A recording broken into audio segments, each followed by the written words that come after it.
현대인들에게 그리스 신화 속 이카루스의 날개는 인간의 덧없는 욕망과 미지의 세계에 대한 동경을 나타내는 말로 사용되고 있으며, 이카루스의 역설은 기업에서 성공을 이끌어내는 요인들이 과도해지면 실패의 원인이 될 수 있다는 점을 경고할 때 주로 사용되고 있습니다. 그리스 신화 속 이카루스는 너무 낮게도 또 너무 높게도 날지 말라는 아버지의 주의를 잊고 하늘 높이 태양 가까이로 올라가 날다가 밀랍으로 만든 날개가 누구면서 추락하여 바다에 빠져 죽습니다. 너무 낮게도 또 너무 높게도 날지 말고 중간을 유지하라는 중용의 의미까지 담은 그리스 신화 속 이카루스를 주제로 그린 명화들이 오늘의 이야기입니다.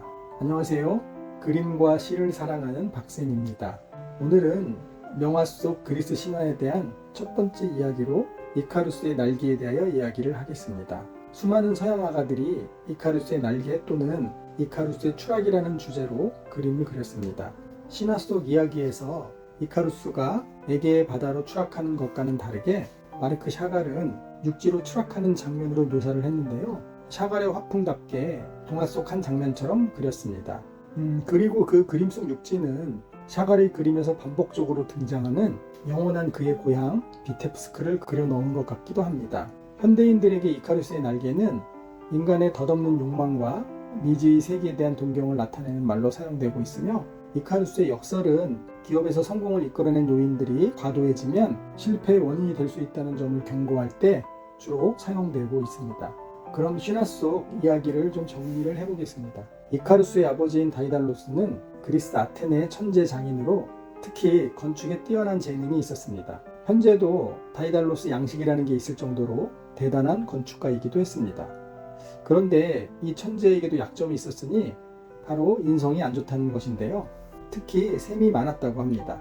이런 그의 시샘이 다이달로스의 인생을 바꿔놓게 되는데요. 다이달로스에게는 조카이면서 제자였던 페르딕스라는 인물이 있었는데, 그는 머리가 매우 좋고 영리해서 하나를 가르쳐주면 열을 아는 인물이었습니다.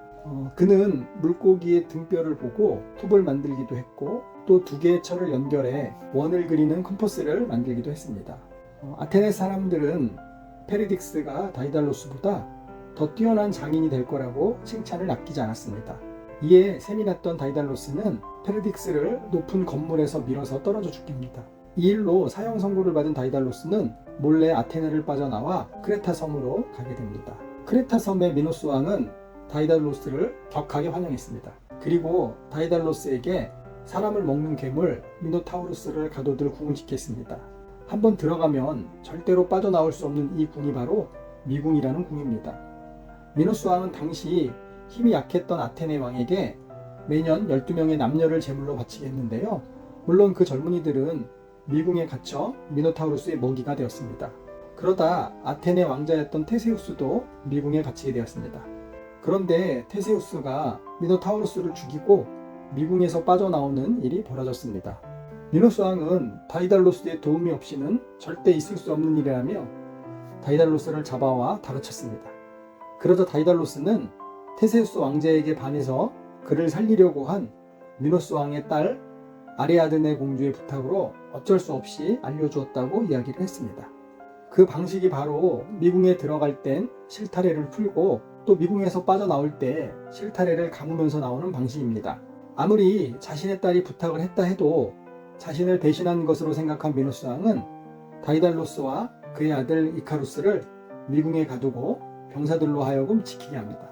자신이 만든 미궁에 갇힌 다이달로스는 한동안 미궁을 빠져나갈 고민을 한 끝에 방법을 찾아내게 되는데요. 어떤 방법이냐면, 미궁은 옆면은 막혀 있었으나 윗면은 뚫려 있었기에 하늘로 날아서 나가면 될 것이라고 생각했던 것입니다. 그래서 다이달로스는 새들이 떨어뜨리는 깃털을 모아 벌꿀집을 만드는 밀랍을 이용해 2쌍의 날개를 만들었습니다. 그리고 아들인 이카루스와 함께 하늘을 날아서 미궁을 빠져나오게 됩니다. 이때 이카루스에게 주의를 주는데, 너무 낮게 나르면 파도 때문에 바닷물에 젖어 날개가 무거워져 추락할 것이고, 또 너무 높게 나르면 태양의 열 때문에 밀랍이 녹아 추락할 것이라고 이야기를 했습니다. 멋지게 미궁에서 나와 탈출한 2사람은 크레타 섬에서 멀리 시칠리아 섬이 보이게 되자 이카루스는 하늘을 나는 것에 대한 욕심이 생기기 시작했습니다. 그래서 아버지인 다이달로스의 주의를 잊고 태양 가까이로 높게 올라갔습니다. 그러자 뜨거운 열 때문에 이카루스의 날개를 붙인 밀랍이 녹으면서 이카루스는 바다에 빠져 죽게 됩니다. 이 그림은 루벤스가 그린 이카루스의 추락입니다. 날개가 다 녹아버려서 바다로 추락하는 아들 이카루스를 안타까운 시선으로 다이달로스가 뒤돌아보고 있습니다. 하지만 안타까운 마음과 상관없이 이카루스는 벌써 다이달로스를 지나쳐 아래로 떨어지고 있습니다. 다음 작품은 이탈리아 피렌체 화파의 화가 토마소 단토니오 만추올리의 이카루스의 추락인데요. 보면 거의 시칠리아 섬에 도착해서 다이달로스가 뒤돌아보니 이카루스가 날개가 없이 바다로 추락하고 있으며 이 모습을 지상에서 사람들이 바라보고 있습니다. 다음 작품은 플랑드르 지역의 대표 화가로 농민 생활을 애정과 유머를 담아서 사실적으로 표현했기 때문에 그를 농민의 불열이라고 불리게 되는데요. 유명한 피테르 브리얼의 이카루스의 추락이 있는 풍경이란 그림입니다. 이 그림은 추락하는 이카루스를 그린 것이 아니라 이미 추락해서 바다에 빠진 이카루스를 묘사했다는 것이 특징입니다. 역시 브리얼다운 발상이라고 생각이 듭니다. 마지막으로 제가 좋아하는 작품 앙리 마티스의 이카루스입니다.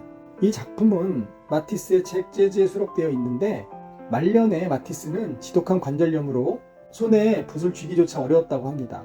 그래도 예술에 대한 열정이 강했던 마티스가 생각해낸 방법이 색종이를 가위로 오려서 붙이는 콜라주 작업이었습니다. 마티스는 이런 이야기를 했는데요. 가위는 연필보다 더 감각적이라고 이야기를 했으며 자신만의 화풍을 만들었습니다. 역시 마티스는 대단한 열정의 예술가라는 생각이 듭니다. 마티스의 이카루스 작품에서 보면 파란색은 하늘을, 검정색은 추락하는 사람을, 즉 이카루스를 묘사했고 빨간색은 인간의 심장을 표현했으며 노란색은 새의 깃털을 상징합니다. 이카루스로 보이는 검은색 사람은 인간의 과욕으로 벌어진 2차 세계대전 당시 전사했던 공군 비행사를 의미하기도 합니다. 제가 특히 마티스의 이카루스를 좋아하는 이유는 그가 이카루스 작품의 단순한 표현을 통해 순수함을 표현하고자 했기 때문입니다. 신화 속 이카루스의 날개는 진짜 날개가 아닙니다. 떨어진 새의 깃털을 밀랍으로 붙여 만든 날개는 진짜가 아니기에 일회성이며 높게 날 수 없었던 것입니다. 마티스의 순수함은 꾸밈이 없고 거짓이 없는 것입니다. 그의 작품들이 강렬한 색채를 가지고 있음에도 구성이나 형태적인 측면에서 단순하고 꾸밈이 없이 묘사된 것이 마티스의 순수함이라는 생각이 듭니다. 오늘은 이카루스의 날개를 생각하면서 쓴 시 한 편을 읽고 이야기를 마치겠습니다. 제목 순수함. 너무 쉽게는 포기할 수가 없다. 하루하루를 살아가는 우리 삶이 사자에게 사냥을 당해 죽음 앞에서 숨을 깔딱거리는 영양의 마지막 호흡일지라도 그의 눈에서 투명하게 떨어지는 눈물 속에 아직 순수한 세상이 있다. 그것은 너와 내가 포기하지 않았기에 가능한 선물이다. 자영업자들은 입에서 내뿜는 담배 연기처럼 습관처럼 하는 말이 있다. 금년에는 우리나라 경기가 안 좋대. 기다렸다는 듯이 침을 튀기며 맞장구를 치는 그를 주먹으로 갈기고 싶은 생각이 잠시 스친다. 밀림에서 사냥을 위해 웅크리고 있는 사자들에게 속아 한가로이 풀을 뜯고 있다가 목덜미에 비수가 꽂히고 피가 솟을 때 비로소 미소로 절망을 한다. 이카루스의 날개를 녹여 지상으로 추락하게 만들었던 태양이 노동에 지쳐 피곤한 밤을 보낸다.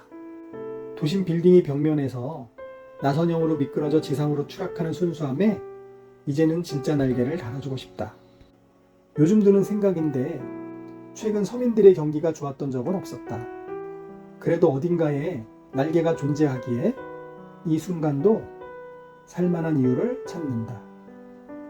제 명화 이야기가 여러분들의 정신건강에 도움이 되기를 진심으로 바랍니다.